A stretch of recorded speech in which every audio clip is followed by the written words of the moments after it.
I'm Megan Holiday. And I'm Jim Adkins. Hi, and together Jim. we're Megan and Jim here at the wonderful Hollywood Forever Cemetery. Yes, we are. It's Hollywood, it's forever, and we have a helicopter. Just, making times good here. Yeah, I gotta go in about 5 minutes. That's my ride. Yeah, all right, for sure. I see how important you are. I see how it goes. So, how's it going? It's going really well. This is the last show of about 5 weeks on the road with me doing Dude with a Guitar. Dude with a Guitar. Tour. Yeah, this is your first single solo project that you've done, right? Yes. And why Yes. why now? Like, what sparked this? Well, the last few years we were hitting it pretty hard with the band. We put out a record called Damage. Oh yeah, if you don't We know, toured that. he's from a band called Jimmy Eat World. Yeah, you can put that just right here. Yeah. Little sign. We forgot his name tag, sorry. Yeah, so we put out a record and we toured for that, and we also celebrated the 10th anniversary of an album we did called Futures. Yes. And we toured all around for that. So it just seemed like kind of a sort of like a way to do something different in between band functions. Yep. Would be for me to experiment with doing this. Very cool. So I'm doing this. Yes, indeed. So you've been on tour for the last 2 months, and you've been releasing your songs as singles instead of releasing like an EP or an album or something like that. So why did you decide to kind of approach it as releasing singles versus releasing a record? Well, I thought about how people listen to music now, and it seems that it's mostly just by track. Mm-hmm. Either on a curated playlist or a streaming service. It seemed like just a good thing to do. Not a lot to ask people to listen to at once. And also, what you're doing is basically making you're making a body of work. Right. With your songs. Absolutely. They just live right next to each other in a list. And so I felt like I don't necessarily need to put the expense into making a full-length album. I can just do less things more often and kind of still be able to do what I want. Yeah, absolutely. That's very cool. And I think that's a really good point, is I really do feel like people make playlists. They just listen to, track by track versus whole albums nowadays. And you also did some covers on, with your singles. Yes. How did you go about choosing which songs you're going to cover? I just like what I like, and I don't really question it. I think if I hear something and I can identify what it is I like about a particular song, then I can develop that into something else. Right. And sort of kind of make it my own. Exactly. There's two ways you can look at doing cover songs, I feel like. There's the karaoke version, which is you get to pretend like you're in the band. Yeah. Which is fun. Yes. And then there's the complete sort of reinterpretation of it. And that's kind of what I feel like you did with the Everly Brothers song that you covered. Yeah, it's close. It's close, your own. Yeah, I have my own sensibilities and what I like, and I guess it's just finding the hooks that relate to me in a song, and then developing that in a way that it just fits with what I like to hear. Yeah, absolutely. And that could be any weird song at all. Yeah, absolutely. Is there any songs that you feel like are not approachable for you? Any songs that you really would love to cover, but you're just I can't go there? No, there's no rules to any of this stuff. Yeah. You can do whatever you want. See, and that's what makes it awesome. Yeah. Absolutely. And so you incorporate doing just random covers during your live shows as well as that?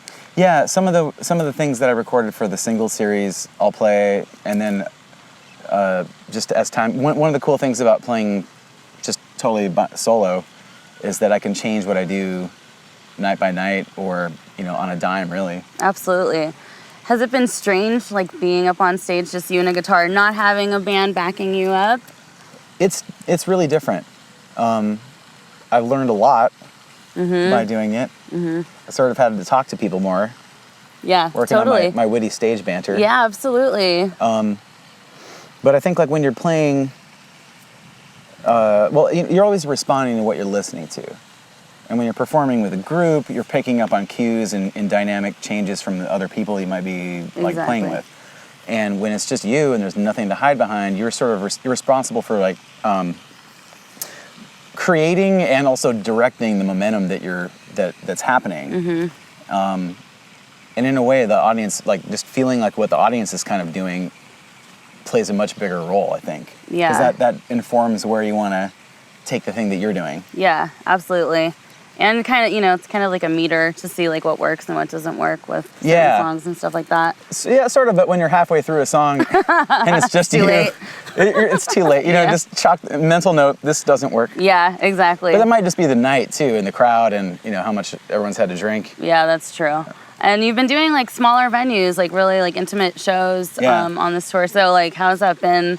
Because you're probably used to just, you know, playing a lot of bigger thousands, millions of people. Millions and trillions. Yeah, it was important for me to do this and go to places that either I haven't been with the band for a really long time, or maybe ever. Yeah. Because you know, the expenses of just a guy and a guitar, it's pretty low. So I can get into places that maybe that are way off the beaten path. So are you just like in a car, kind of with, you know, a couple people mobbing? I have one other person that's with me as sanity tech. And yeah, just sanity tech. Yeah, just driving.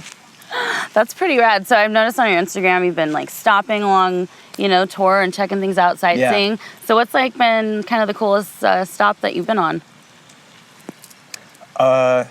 We just decided we would go to DC on a day off, and it happened to be when the Foo Fighters were playing at RFK. Oh wow! And so we went and checked that out, and that was pretty awesome. Yeah, that is badass. Love seeing Heart play in a stadium full of people.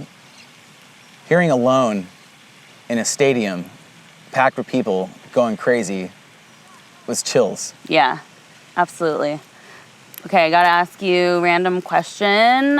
Just who have been some of your biggest influences just musically for your single, you know, record? Like, was there anything that you were like particularly listening to that kind of influenced the sound? A little bit. I've always been really impressed and intrigued by like that sort of nebula of time where country and rock and blues and gospel kind of all lived in one bubble. And then everything sort of exploded into more defined niches after that. But like Buddy Holly, Everly Brothers, that kind of thing, like where it's the lines are really, it's just all like one. I don't know. Yeah, like one genre. Yeah, absolutely. But more so than that, it's just the way people approached songwriting back then. It seemed like it was a much tighter, much more concise way of presenting ideas and themes. And I guess I'm just sort of. I mean, I grew up listening to music in like the 80s on, so my frame of reference is like the structure of songwriting is a little bit longer, a little bit more. You take your time to get to something. I mean, comparatively, but and so I guess with the things I'm trying to do now, it's a little bit more. It's my, you know, I'll never achieve like that what people did, but it's kind of like my take on what I would do, trying to write like that. Yeah, absolutely. Yeah, well, you can definitely tell like it's, you know, you're kind of like maybe more like experimental or just kind of letting go and just having a little bit more fun. Like, I don't know. I'm a really big fan of all the songs you've released. Thanks. Oh, you're welcome. Okay, and then if you could do any profession, aside from being a musician, what do you think like you'd be doing if you weren't doing music? I'd be a journalist. Really? Is that right? I would be Actually, I was going to school for journalism for a while. Oh, really? Yeah. Okay. All right, for sure. So you'd be out there on the field. No. Getting the info. I don't know if I would do that still. Knowing what I know now. I don't know. That's a tough question. Yeah. Because I think I'll always be involved in doing music. Yeah, I mean, absolutely. I have no illusion that I can be in a rock band forever. But I know I'll always be doing music in some way or another. Yeah. So. Absolutely. So, what's coming up for as far as like Jimmy Eat World goes, or as far as more solo stuff? We have a couple of shows coming up. There's one at the end of September in Arizona. It's called the End of Summer Festival. Okay. In Tempe, and then we're playing the Taste of Chouse. Yes. In California with a bunch of other bands that we've slept on floors with and, Yes. and toured around with. I'm actually very excited for the Taste of Choss coming up. Yeah, Taste of Choss. It's going to be a good one. It is indeed. Well, I just want to thank you so much for taking the time to hang out with me in a cemetery with peacocks walking around and all that good stuff. So thank you, Jim. Of course. Thanks a lot. All right. Some boys took a beautiful girl and had her away. That's how you fucking do it, people. Oh my God. Okay. I feel like it kind of sucks, but what are you gonna do?